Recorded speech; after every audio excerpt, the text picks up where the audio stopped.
Okay, welcome everybody. I hope you are awake. Thank you for coming early for the keynote and opening. So a little bit teaser, I have some gifts here which you can win. I won't tell you now how you can win the gift, but I hope you will pay attention and participate. We all need to participate to win. So, right. So this talk, I have actually think about what I want to talk about. It's going to be something that I think is kind of current. Now AI is everywhere, and also something that close to my heart, which is the D&I effort and my community, which is here. All of you are part of my community. So,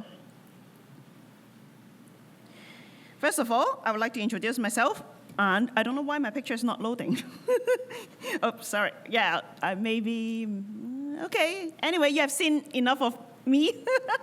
So I was a data scientist, so that's how I started my tech career. But actually, when I started, I wasn't using Python. I was using another programming language. And but my first data science job kind of introduced me to Python. And once I started, I fell in love with Python, partly because of the community becomes it's so welcoming, and I feel I'm really supported. Whenever I have a question, I know I can find the answer out there, and there will be people who can help me. So because I love the community, I participate, I volunteer. Especially, I want to volunteer for any D&I effort.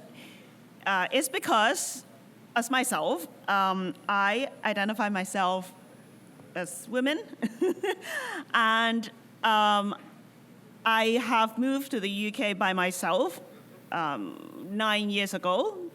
So sometimes I feel that I'm entering a world that I can't find many people who look like me, and that I think that I resonate with. So after I found the Python community, I found that everybody welcomes me with their heart. So I feel that I want to continue the effort. I want to welcome more people who are just like me, who come to the community, and hope that they can find a place for them. So after years of being in the community and doing a lot of volunteer work, right now I am one of the board members of the PSF. So if you have any questions about PSF, the Python Software Foundation, I know we have my fellow board member, Kwan Han, is here. And he's spending so much time at the booth. So you can go there and make sure you ask questions, you talk to some of our volunteers, and know what we are doing and how we can help you. So I also just started working as a developer advocate in JetBrains. So my role involved working with AI. So again, if you have AI questions, welcome to come and find my colleague or talk to me. So before the talk, I promised you the gifts, right? I have some, very cute keychain here. Some I collected from different conferences. So let's play a game. Woo! So how to play the game? I'm going to explain how to play the game. So you have to scan the QR code or go to this link here, and you will find, after you're clicking okay, I accept the cookies, whatever, you will find a bingo card. So it's a digital bingo card. So for those of you who haven't played bingo before, this is how you play bingo. So once you get the bingo card, you can press the free in the middle. So because it's a free box for you, so it's make it easier for you to win. So you can already click that, but don't click other thing yet, right? Okay. So now, since you are there, but don't start yet. I'm going to explain all the rules, and then when I say start, then you can start.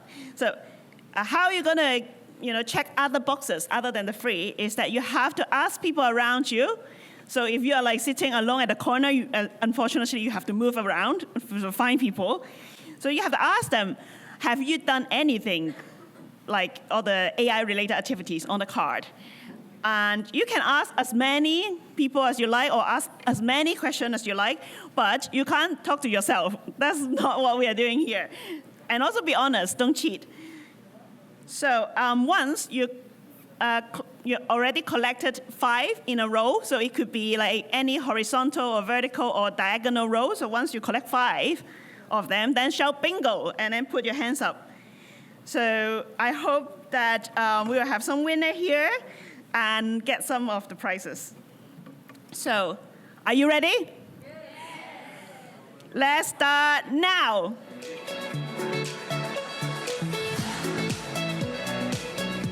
Good. You have to shout bingo. Yeah, oh, we have one winner. Okay. You have 1 more minute. Let's see if we have more winners. Oh, 1 more. Okay, 1 more winner. Okay, 2 winners. Yay! Okay, I will calm down now because we don't have all days, right? We still have to get over 3. Okay. Okay, last chance. 5, 4, 3, 2, 1. Okay, stop. Go back to your seat, please. Okay. Okay, congratulations to all the winners. Why we are doing this, right? Not just this game is like making you awake. It's because you found that the people around you actually have used AI for different things. So it's something that proven that AI is kind of like internet, kind of like computer, is all around us. We can't avoid AI. So, but of course, like AI is something new. It's just come out, and people have like different thoughts about it. So some of them are good, some of them are bad. So for example, some people will think like, oh, will AI take my job? What are we gonna do? Like, I studied so hard and now AI knows everything. Or some people will think that, oh, if everything is done by AI, let's say, you got sick, you see the doctor, but instead of the doctor, you see the AI. So you feel like, can I trust AI? Will I lose the control of our daily life?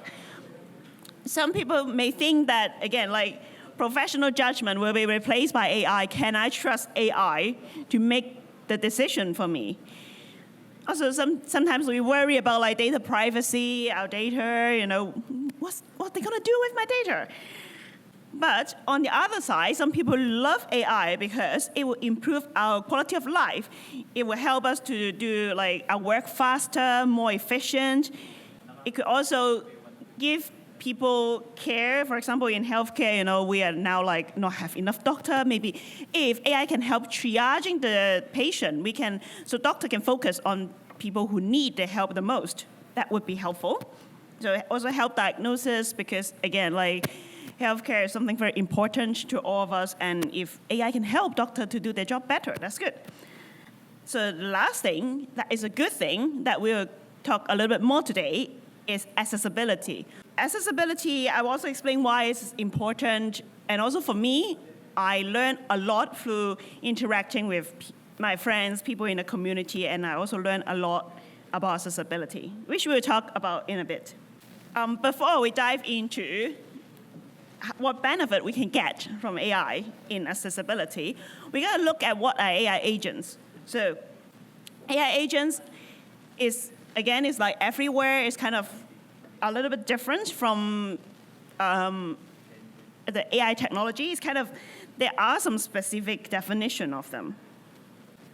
So one definition that I found is actually a classification by these 2 researchers, Russell and Novet. So there are different levels of AI agents.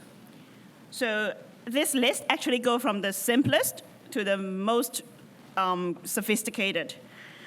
So the simplest version of an AI agent is actually just a simple reflect agent. So the characteristic of this agent is that it made decision depending on what it see in the scope. It can't bring in extra information from the outside world. So for example, the most simple agent that you can think of is just maybe a decision tree. So it's just like, is it bigger than or less than 10? And then you go that path, we all know that. That's the very simple agent. that's not very intelligent, actually. So sometimes it can have some issue that go into a loop because every time we make the same decision, but that decision may not be the right decision.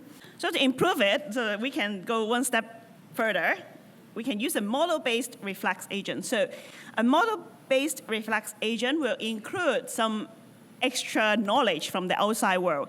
So in that model-based agent, there will be some training involved. So we can train a model to digest some knowledge. For example, nowadays, of course, the most obvious example are the LLMs. They're all like trained, the large language model, ChatGPT, they're all trained with the knowledge from the internet. So if we include those large language model in our agent, then it will be a model-based reflex agent, because not just it will process the data you're given to the model, but it also use what it has been trained to make decision. Next one are the goal-based agent. So what is added to the model-based agent is that after that, it will check whether the action that it suggested matches with your goal. Does it work? Is it matching what you want to do? It's more like a yes, no, thumbs up, thumbs down kind of binary review of what's that action is going to be. To make it even more sophisticated, we can use a utility-based agent, which instead of just thumbs up, thumbs down, or yay, nay, it will also give some score, some kind of metrics of how good those action that was suggested by the agents are. So that, go one step further, we'll go to the most sophisticated or like complicated agent, that is the learning agents, which this feedback from the utility-based agent, like the performance of the suggested action, will actually, those feedback will bring back to train the model. So that would be a learning agent. It's kind of like reinforcement learning. So you will learn from its result and improving. So how to find which one is it? So for example, I'll make an example. If some of you have been to my demo yesterday, now there's an AI coding agent by JetBrains. It's called Junie. So I use it as an example because I'm familiar with it. So it will give you a plan of how to work on your project. So, and also it has an LLM as a backbone, so it's not the simple reflex agent, it's either model or more, right? It will have a plan, and then sometimes it will carry out some tests to test out the plan. So it will be something that we have the, whether it works or not. So it's kind of like something between like the goal-based and the utility-based. So it will have like checking the action, the plan, whether it's like something that is good. However, it's not a learning agent because we don't use your data to train the model. So, so it's not that. So it's like somewhere between like Go and utility-based agents. That's how you can think about AI agents. Why we need to know that? Well, because, we want to know more. Also, it's very important as user to understand your tool. So example of this AI agent, not just like AI coding agent that I just made an example of, is there's everywhere. For example, if you, let's say you bought something on Amazon, and then it's like, it hasn't came, you want to like, maybe get customer support. The chatbots now is everywhere. Some of them are better than some. When you like kind of try to tell them what the issue is, sometimes they would try to guess what your problem is and give you some suggestion, but most of the time at the end I want to talk to a real human. I just believe that's a real human. Maybe it's also a chatbot, I don't know. So also some like recommendation engine, again, like you buy something and then, it will, after you check out and buy things, it's like, oh, maybe you would like these things. They would give you some suggestions to buy more things. So those are also like using AI agents. There are also a lot of things, voice assistants. Sometimes customer support is not just typing, and sometimes you call them and there will be voice assistants. Or you want to play some music at your home, you don't have to you're cooking, you don't have to go there, you can just tell your home voice assistants to do that for you. They're also like for productivity, you can also use AI agents, coding agents. I already mentioned it. There's also some workflow automation. Right now, a lot of us use the CI/CD and all these workflows. They may not involve too much AI of it. It may be very simple, but what if we use AI in our workflow, right? So that could actually, maybe it would do more than what we are doing right now. So again, healthcare I mentioned is very important. Now actually last year I've been to a conference that is an AI conference that is for doctors. So now healthcare professionals also try to see if they can use AI in their work to help the job. So last is, well, actually it's not limited to this, but I just mentioned like 4 of the main areas. So the last area I want to talk about are personal assistants. So sometimes, we all have this, now. I think if you use Gmail or something, sometimes you have the suggested reply. You don't even need to think about how to reply to someone. You can just use AI to reply. I'm not suggesting that you do that, but sometimes, replies are more or less the same. Maybe, rather than using a template, you can use AI to help you, slightly more customizable. So we now understand AI agents and how we can use them. I want to focus now on accessibility and why is it so important to our community. By the way, if you haven't known this, so A11Y there highlighted actually is accessibility, because in accessibility there's like 11 characters. So for some people, maybe it's not very easy for them to spell the word like me. So I would just use A11Y a lot of times just to save some time, and also I'm not very good at spelling. Okay, so accessibility and diversity and inclusion. So first of all, accessibility is important because it removes the barrier that prevent people from participating. For example, let's say we have another conference next week somewhere, but it's in a venue that only have stairs, and for getting into the conference you have to go through a flight of stairs to even register yourself. That's not very accessible. What if someone who can't walk up one flight of stairs? That would become a barrier for them to join the event, and that means that event is not accessible. It's not very good at accessibility. We want to remove those barriers. We want to welcome more people who can come in. So we want to remove the barrier that prevent them from being part of the community. Diversity-wise is so important for the community because imagine now in this room, everybody here is, maybe we are all cousins. We are from the same place, we grow up together, we go to the same school. It may be a bit boring like that, because here I'm pretty sure that after yesterday, after this morning, you have talked to so many people that maybe come from another country, that maybe who have a different background from you, different educational background, or different, age, different gender, and it's make the community more interesting, and we have different perspective. We can look at things in a different angle so that we won't make a very one-sided decision on things, which is very important for our community and society.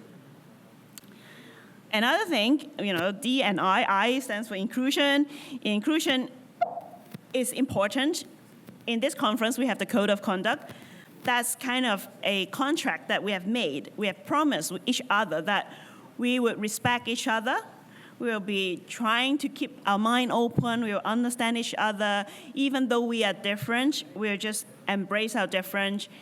It's okay to be different and have different point of view on things, but we respect each other. We try to understand each other, why they think that way. And collaborate. Tomorrow we have the sprints, so it's like we are collaborating. We are making all this amazing software that maybe can change the world together.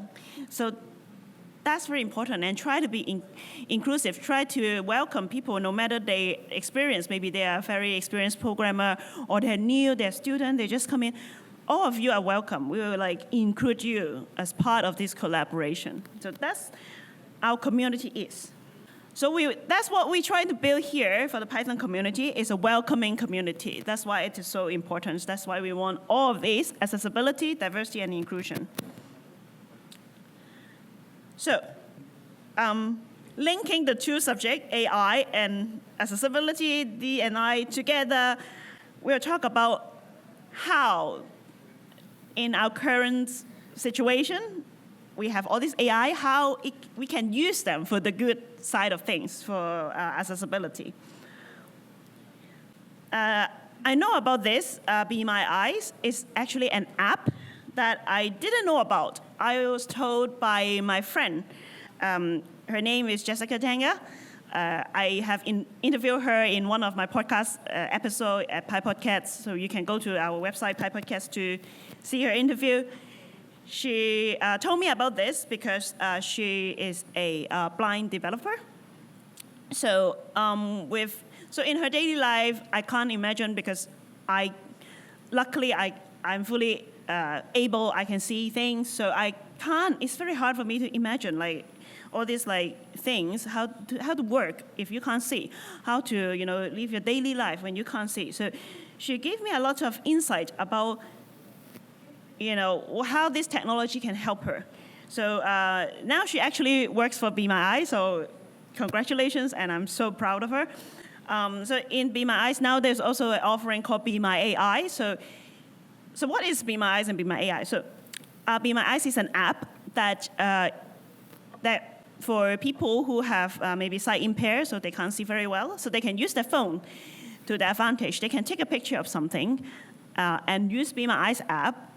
It will link up to some volunteers to be their eyes, to see what is in the picture and describe it for them. So that's a very, very good thing. I think it will really help them.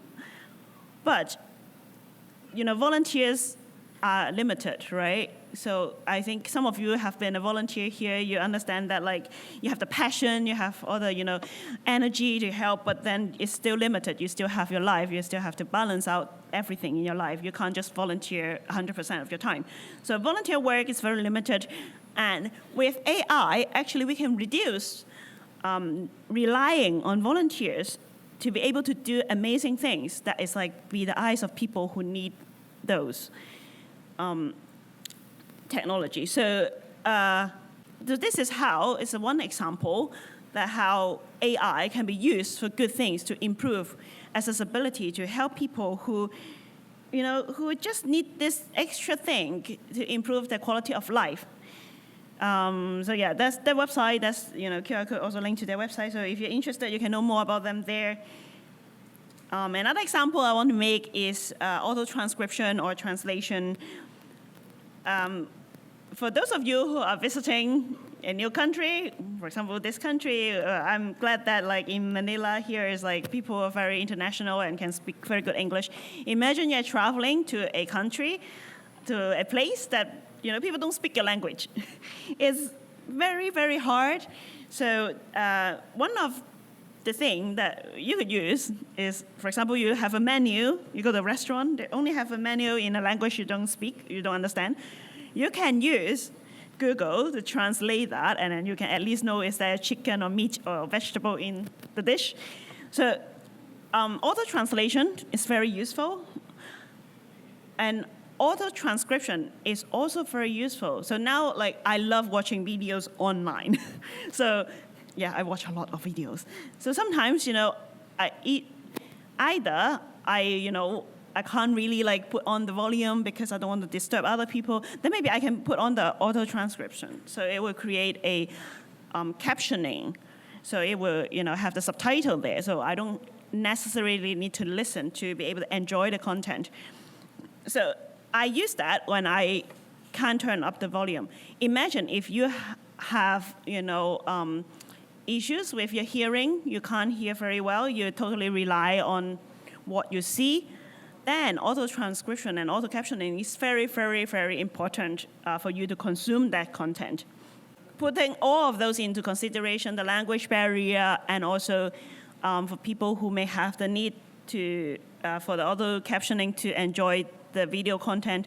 For PyLadiesCon, which happened last year in December, it's an online conference. We have a lot of amazing speakers have recorded their amazing talk. We put a lot of effort there to make sure there are captions, there are subtitles. Not just in English, we also try to have it in other languages because we have speakers who speak Spanish, Portuguese, or Japanese. We want to make sure that their talk can also reach for people who speak other languages, so we would translate them automatically. So we can't do that all just by our volunteers. We have very limited volunteers. Everybody's busy with a lot of things. So we also use AI for help. We use a service called v.io, so they would generate, so that tool will generate some auto transcription, so the caption will be generated. Also, there's option to translate into other languages. It's not perfect. The technology still make mistakes. We still rely on volunteers to double check. But instead of volunteer need to do everything ourselves, we just need to double check, which save a lot of time. So we can do it like last few days of the conference, we were like sweating. It's like, oh my God, we need to get all this transcript ready. And thanks for AI and the volunteers, we made that. So that's great. Next thing I want to talk about, related to the sprint tomorrow, if you're interested to come to the sprint tomorrow, maybe you're interested to contribute to open source, to work on the framework or library that you have been using. So AI could actually be helpful in those scenarios. So for example, you're first time contributing to open source, and maybe you don't have a lot of coding experience, but you still want to learn, still want to participate. Maybe consider using a coding assistant, because for coding assistant, again, if you're interested, come to my demo later. So it could explain what the code does. So it's very useful because a lot of times when you contribute to open source, 90% of the time before you even start typing, you have to read all the code that is already there. Those are the most effort that you put in. When you started contributing to open source, you're working on someone's code. If you're contributing to a big library, like I contribute to PyO3, it still bothers me a lot of times that like there are many, many, many files. And I have to, be like put on my Sherlock Holmes hat and do some investigation of why the bugs is working that way, where it relates to, where it came from, all this. So imagine you can use AI to explain, okay, sometimes the functions, what it does is a bit hard to understand. And instead of diving through all those, all these different code, you can just ask AI to explain, give you a short summary of what the code does. It could save you time. Also save time on repeating tasks, for example, if you have done this before, contribute open source. I remember one of the repo that I contribute to, after you have fixed a bug or add a new feature, you have to write a test to make sure it works, right? So imagine you have to write a lot of tests. So as we are contributing open source, we are volunteering, using our free time, you may want to do it faster. Maybe think about using AI to write some tests for you so you can save time. Also style and format. We all love linters. In Python we have black, we have all this fake age to check the coding style. But those also have limits because those are working fine, but there are still some really nitty-gritty things that it need more understanding of the code to make sure the style and format stay consistent. Or sometimes documentation style, I have seen a lot of projects, some documentation, some of them, the doc string have examples, some of them don't have example. How to make sure that it stay consistent. So AI, again, come to my demo, I will show you you can use AI to write doc strings. So you can make sure all the doc strings have example, the styles are consistent, it will explain things, better. More tests, again, writing tests, very important. A lot of projects, they don't have very good code coverage. What you can do to help them is to write more tests for them to increase their code coverage. I'm not saying that like everything is done by AI. You can use AI to start increasing, like to adding more tests, and then you review those tests to make sure that those can help the project to increase the code coverage. I get documentation, explanation. That's what I didn't know that Coding Assistant can do before, that like it could write quite good README files, because I have given a lot of workshop, and sometimes I stumble upon like, how can I explain to install things on Windows, because I don't use Windows. But then, yeah, Coding Assistant can help me to write those. So it's really, really useful. It lowers the barrier for entry. There's also other large language model-based tool that is quite useful as well. Like I said before, auto-translation, a lot of documentation. So I know CPython, we have the community trying to work on that, is to translate the documentation for CPython into different languages. So it's actually quite a lot of work, because you know, there are so many languages in the world. What if we can use AI to do that, right? Also, it can answer technical questions. You know, we all have tried that before. You know, we have a bug, we have an error, what's that? Maybe AI can explain that. And also, sometimes, you know, when you look for knowledge, maybe it points you to a paper. But if you're like me, you have left the academic world a long time ago. You're like, oh, I don't want to read papers. Maybe you can ask AI to give you a summary of that, and it can, you know, help you. Of course, be careful. It may be, you know, it's not 100% correct, so you have to be a little bit more careful. There are also accessibility tools that can really help people. So, for example, people who may have some need, or they have some disabilities. If we use some accessibility tools, then we can remove the barrier, and so they can still also contribute to open source and work and enjoy coding. Again, like AI-assisted project workflow is very important. You know, CI/CD, especially open source project, we want to make sure everything works fine. Maybe if we sprinkle some AI in it, that it will work better. So, last, I have told you all these amazing things about AI. Of course, you know, it's not always great. We also need to be careful, especially, you know, I know a lot of you maybe worry about, oh, what about my personal data? And also other thing about like AI that we need to be careful about when we're using it. So I would suggest that you ask these questions when you're using AI agent or AI in general. For example, if you're using an AI agent, maybe try to understand it a little bit more. Try to see maybe what's the large language model that they use, because, for example, right? For example, this agent is using ChatGPT 3. That's the large language model that they use. But then you can also look into ChatGPT, like what knowledge is trained. Oh, it's only trained up until the knowledge from 2021. Then you know anything new, maybe the agent will have trouble handling. Like if a new library or new version of the library come out after 2021, then maybe the agent will have issues with those. How they process your data? Do they collect your data and use it to train the model? So be very careful about, you know, privacy and how they use your data. And especially if your work involves some sensitive data, also be very careful about that. What action that your agent may take? So again, go back to the example of our AI coding agent. So there are sometimes we need to execute some terminal commands. So there are options for you to to choose the agents to not run those terminal commands by default.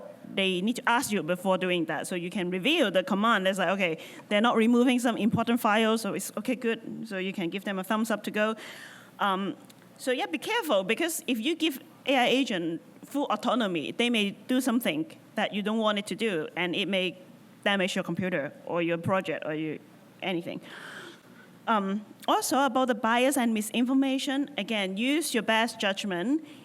I'm not saying that you have to fact check everything the AI tell you, but I just trust everybody have, been educated. We all understand that, like, we would use our best judgment when we see something that's fishy, that doesn't sound right, double check and ask why. Last thing, be careful of the license, what license you're using. Some AI tools, maybe they are only for non-commercial use. You don't want to, use it illegally for something commercial, then maybe you're involved in some, legal situation that you don't want to get involved in, or your company may get into some legal situation they don't want to get involved in. So make sure you read those small print of the use, like term of use, or all these things to make sure that you're allowed to do that. If it's for work, ask your company, ask your manager. Maybe you have a company lawyer who can answer those questions for you.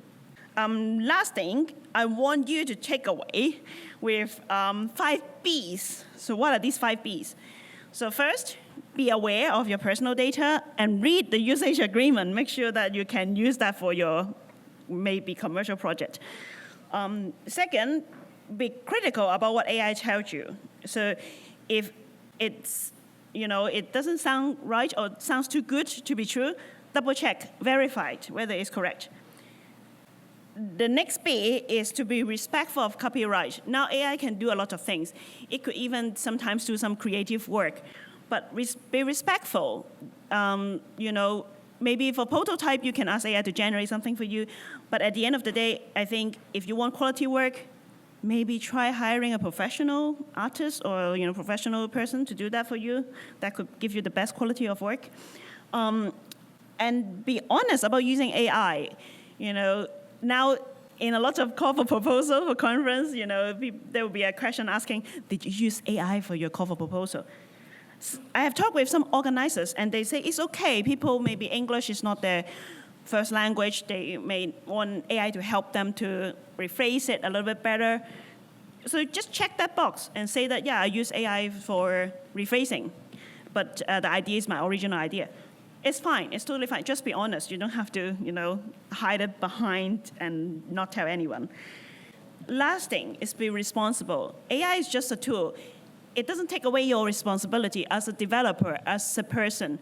So if AI gives you a result, give you some work, and you just use it, if something goes wrong, you are still responsible. So remember that, and do all these B's that I'm telling you. So AI and you, final thoughts. This is the last few slices.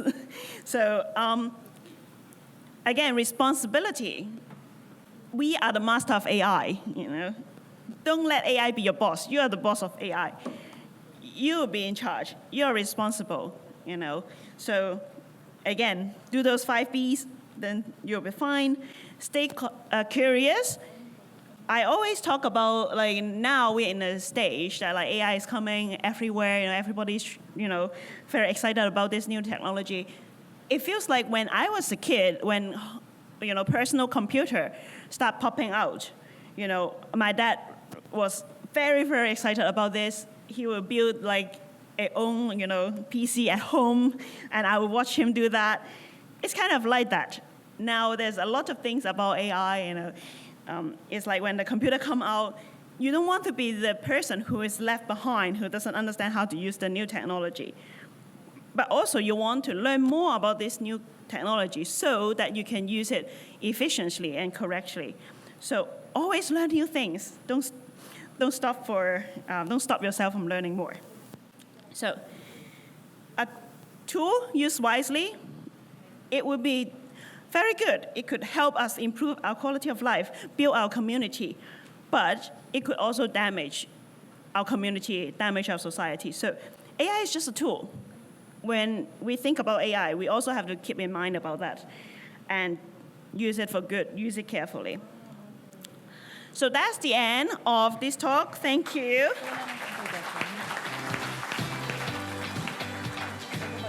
Do we have time for Q&A? Hi, good morning. Aside from the use of AI assistants, do you have any suggestions or best practices on how we can overcome feelings of intimidation and self-doubt or underestimating ourselves when contributing to open source? Yeah, when using AI assistants, when contributing to open source, I think the number one things that we need to be careful is to, again, check the term of use, whether you can use that tool. So for a lot of open source project is usually, I'm not a lawyer, by the way, but usually it's go under the category of non-commercial because you are not making money by contributing to open source, hopefully.